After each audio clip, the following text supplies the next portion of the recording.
எனக்கு மகிமை நீங்க தான். You are my glory, you will lift me up Lord. அதுவும் எப்படி? என் தலை கீழே குனியாம என் தலையை உயர்த்துகிற தேவன் நீர்.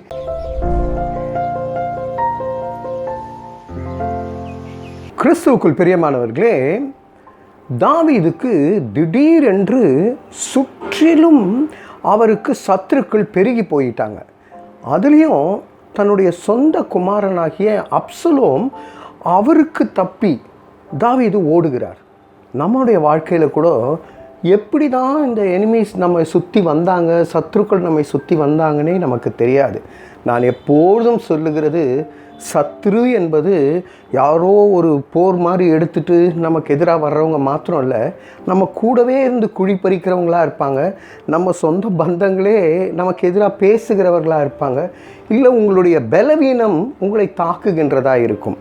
அப்போது எல்லாரும் என்ன சொல்கிறாங்கன்னா, தாவீதை பார்த்து, இனி அவனை எங்கே கர்த்தர் ரட்சிக்க போகிறாரு, அவன் கடவுள் கடவுள்னு பிடிச்சி சுற்றினானே அப்படின்னு கிண்டல் அடிக்கும்போது தாவீது சொல்லுகிற ஒரு வார்த்தையை பாருங்கள்.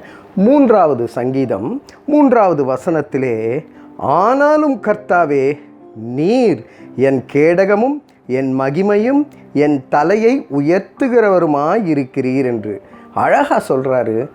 என் கேடகம், you are my shield Lord. என்னை பாதுகாக்கிறவர் நீங்கள் தான். இந்த உலகத்தில் நான் யாரெல்லாம் ஷீல்டாக இருப்பாங்க எனக்குன்னு நினச்சதோ அவங்கெல்லாம் காணாமல் போயிட்டாங்க. வெறும் கை தான் இருக்குது என்கிட்ட. ஆண்டவரே, அவங்கெல்லாம் ஷீல்டெல்லாம் பறந்து போயிடுச்சு. எனக்கு மகிமை நீங்கள் தான். You are my glory, you will lift me up Lord. அதுவும் எப்படி?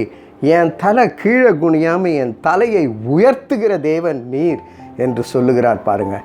ஆண்டவர் உங்களுக்கு கேடகமாக இருப்பார், உங்கள் குடும்பத்துக்கு கேடகமாக இருப்பார், உங்களுக்கு மகிமையை கொடுப்பார், உங்கள் தலையை உயர்த்துகின்ற தேவனாய் இருப்பார். ஹல்லேலூயா. ஆண்டவர் இன்றைக்கு காலையில் சொல்லுகிறார், இந்த காட் மார்னிங் மூலமாக, நான் கர்த்தரை நோக்கி கூப்பிட்டேன், கர்த்தர் என் சத்தத்தை கேட்டு எனக்கு பதில் அளித்தார். நான் படுத்து தூங்கினேன், ஆண்டவர் என்னை எழுப்பினார். நீங்கள் நினச்சிருக்கீங்களா அலாம் உங்களை எழுப்புச்சுன்னு? அலாம் அடித்தாலும் கிருபை உங்களை எழுப்புனாதான் பிரியமானவர்களை ஒவ்வொரு நாளும் காலையில் எழுந்து பார்க்க முடியும். அந்த கிருபை உங்களை எழுப்புகின்றது. அவன் சொல்லுகிறான், ஆண்டவரே, என்னால் என் சத்துருக்களை போரிட முடியாது, அவங்க போடுற தந்திரமான காரியங்களுக்கு ஈக்குவலாக என்னால் ஃபைட் பண்ண முடியாது ஆண்டவரே, நீங்கள் அவங்கள அடித்து பாதுகாத்து கொள்ளுங்க. எப்படி தெரியுங்களா சொல்கிறாரு?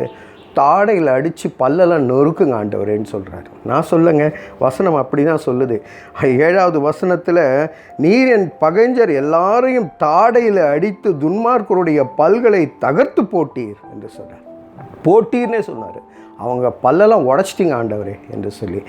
ஆகவே இன்றைக்கு உங்களுக்கு எதிராகவும் உங்கள் குடும்பத்திற்கு எதிராகவும் சத்துருக்கள் வந்தால், சத்துருக்கள் மத்தியிலே பந்தியை ஆயத்தம் பண்ணுகிற தேவன் அவர் உங்களுக்கு கேடகமாக இருப்பார்.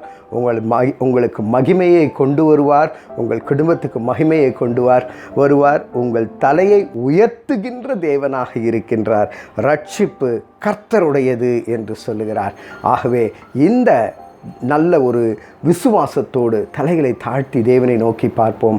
அன்பின் பரலோக பிதாவே, நீர் கர்த்தாவே, தேவரீருடைய ஆசீர்வாதம் உம்முடைய ஜனத்தின் மேல் இருப்பதாக என்று வேதம் சொல்லுகிற பிரகாரமாய் ஆண்டவரே, உம்முடைய ஆசீர்வாதம் உம்முடைய ஜனத்தின் மீது இருப்பதாக.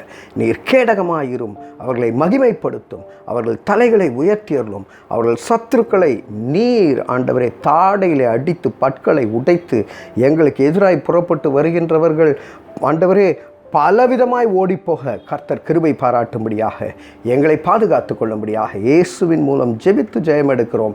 ஜீவனுள்ள நல்ல பிதாவே, ஆமேன், ஆமேன்.